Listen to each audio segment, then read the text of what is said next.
Once regarded as one of Switzerland's most successful football clubs, FC Basel now finds itself in a period of struggle and disappointment. Known for its dominance of the Swiss Super League and historical success, they now find themselves in the relegation zone in Switzerland. Things got so bad for this once great club this season that they even had to cancel their October Goal of the Month competition as they didn't score in any of their 4 fixtures in that month. In today's video, we will be diving into the Football Manager world to see if we could get this club back to the top of Swiss football. On the face of things, it's easy to see this club should not be in this position. They have a decent 38,000 seater stadium, amazing facilities throughout the club, and 20 Super League titles sat in the trophy cabinet. Basel last won the league title in 2017 and you can see their drop off since that point. However, when you scratch below the surface, it seems like the players at the club just aren't great, with the best players leaving the club in this real world database. We're going to need a good tactic for this video, so we will be rocking GYR's Superman tactic, which looks like this in game and looks like this with the current best 11 in it. As you can tell, we're a bit light on the ground in terms of players, but we do have 10 arriving before the end of the transfer window, so I'm hoping that fixes things a little bit. This season we will be fighting on 3 fronts as we participate in the Europa Conference League qualifying, but Basel didn't qualify for this IRL, so I'm not holding my breath. Looking at the pre-season odds for the Super League, we're predicted to finish 4th, with Young Boys odds on favourites to lift that Super League title.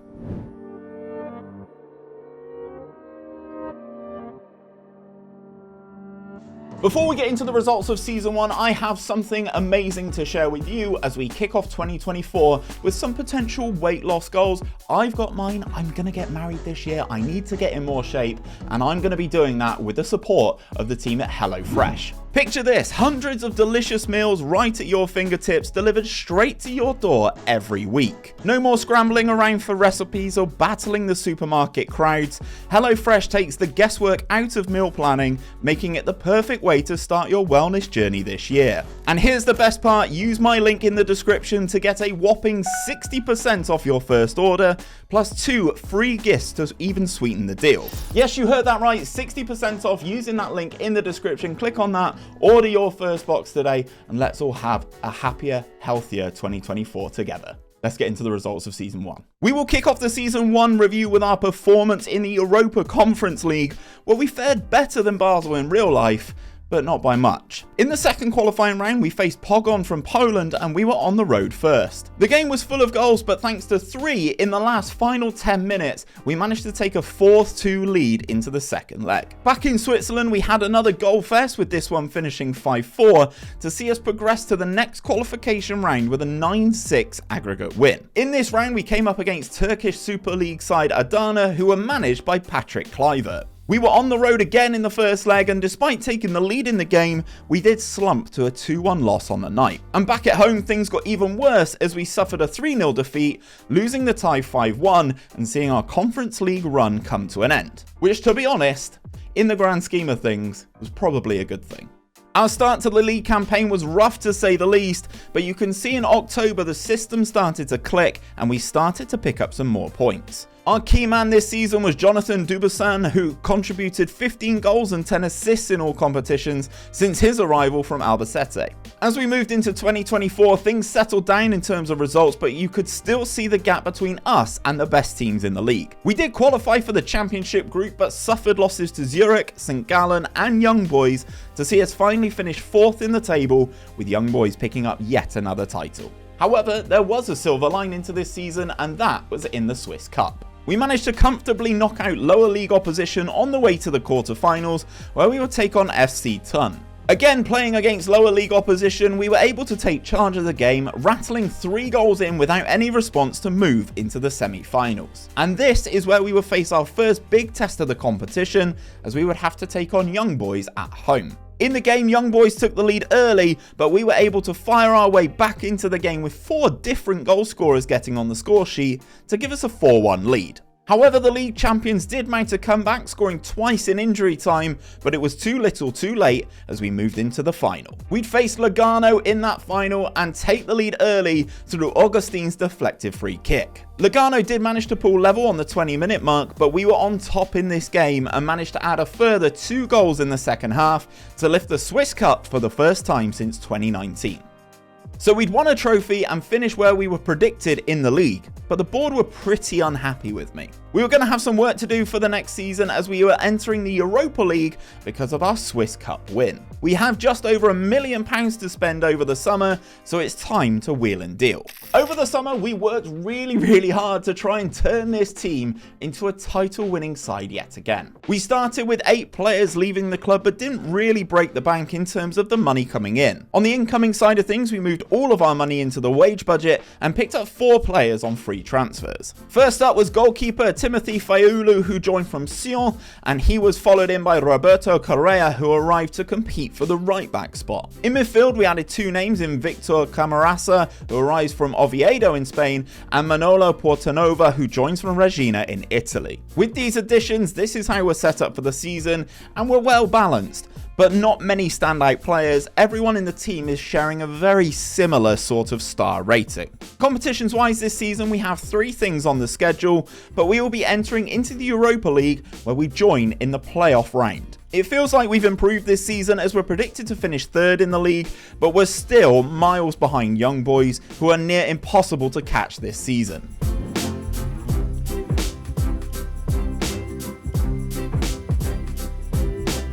Much like last season, we had a rough start to the league campaign as the new additions were trying to get used to the tactic. However, after the turn of the new year, everything just clicked into place and we went on one hell of a run. Apart from 2 draws away from home, we won every single game to carry the best form in the league into the championship group. In that, we picked up 3 wins from our 5 games, including beating Young Boys at home on the final day of the season. However, our form at the start of the season was too poor to see us win the title, as Servette were crowned champions. But I feel the gap of 7 points could be closed next season, so you will have to see if we can get the job done over the summer. Up next was our defence of the Swiss Cup, where we advanced past lower league opposition before coming up against Young Boys again in the 3rd round. We had a terrible start to the game by giving away a penalty inside the first 2 minutes, but our 37-year-old reserve keeper was able to keep it out as it was just dinked into its hands. However, Young Boys wouldn't be deterred as they scored late in the first half and early in the second half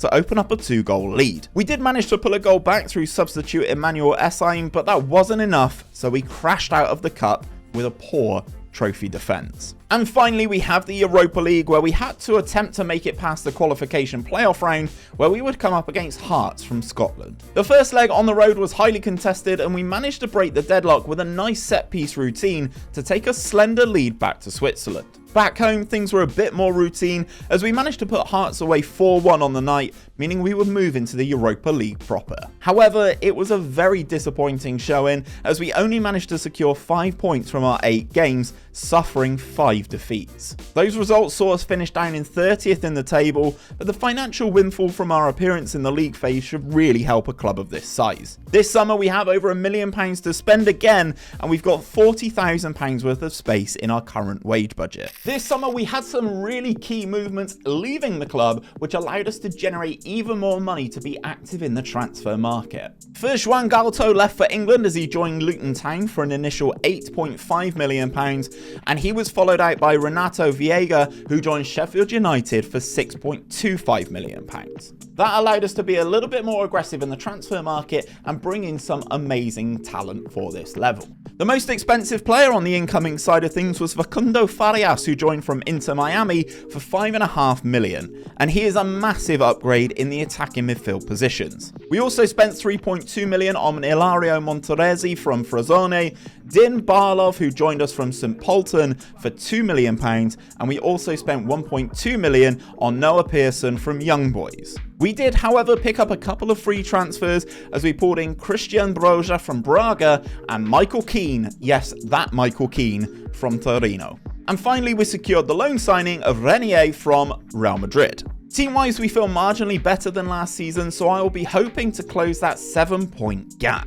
We will be back in the Europa Conference League this season due to the Super League falling down the coefficient rankings to even be below the Championship. But our main objective this year is to win that league title.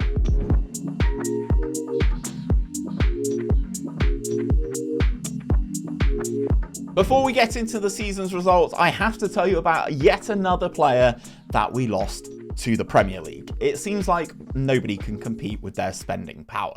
In the January transfer window, Marvin Akkerholmen left the club to join Spurs for £10 million, and he needed to be replaced, so we spent £5 million on that on Leandro Morgala from Red Bull Salzburg. This season, we hit the ground running in the league, only suffering losses against Servette and St. Gallen, but consistently picking up points. You could see the step up this season, and it was largely down to this man, as Facundo Farias bagged 23 goals and 8 assists in all competitions, and he really is a star in this league. Moving into the Championship group portion of the season, we continue to be exceptional, almost going flawless to see us top the table to win the club's first title in 9 years. However, our domestic success did not end there. In the Swiss Cup, we progressed all the way through to the semi-finals of the competition, dispatching lower league opposition the whole way without really breaking a sweat. At the semi-final stage, we were faced Servette, and something really surprising happened as we annihilated them. We managed to put 7 goals past last season's league winners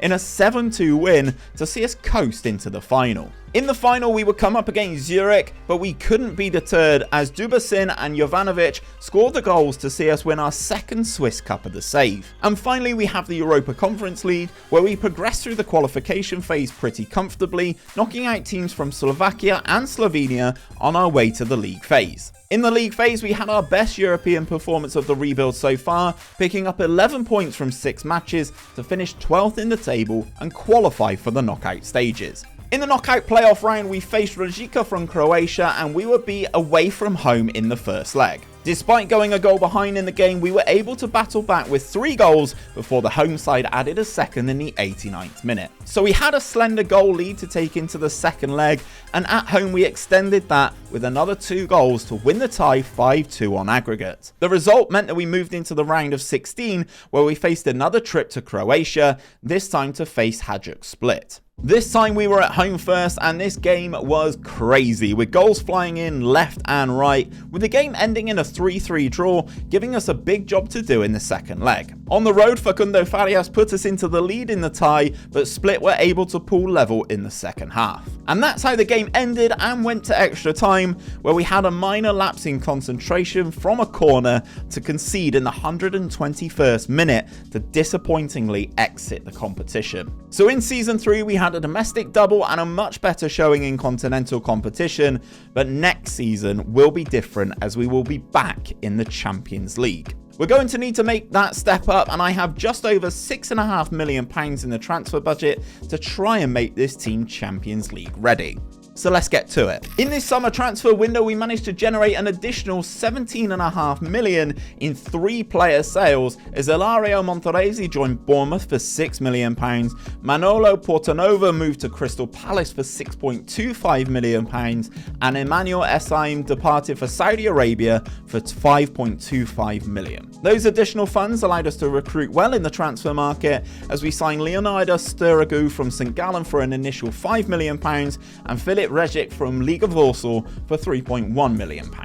We also cracked out the Wonder Kid finder to bring in Kosta Petrovic from Red Star Belgrade for £2.7 million and Ali Sojei from Iran for £2.5 million. And finally, we picked up 2 free transfers as Christian Volpato signed from Sassuolo and Koni de Winter from Juventus. We were ready to pop off this season, and we will be using the Serbian Njugan Petrovic as our main striker to see how much he develops over the season. This year, we are back in the Champions League for the first time in this rebuild, and will be looking to retain both the Swiss Super League and the Swiss Cup. You can see that we've progressed as we've got the shortest title odds that we've had so far in this save, but Young Boys are still the favourites for the title.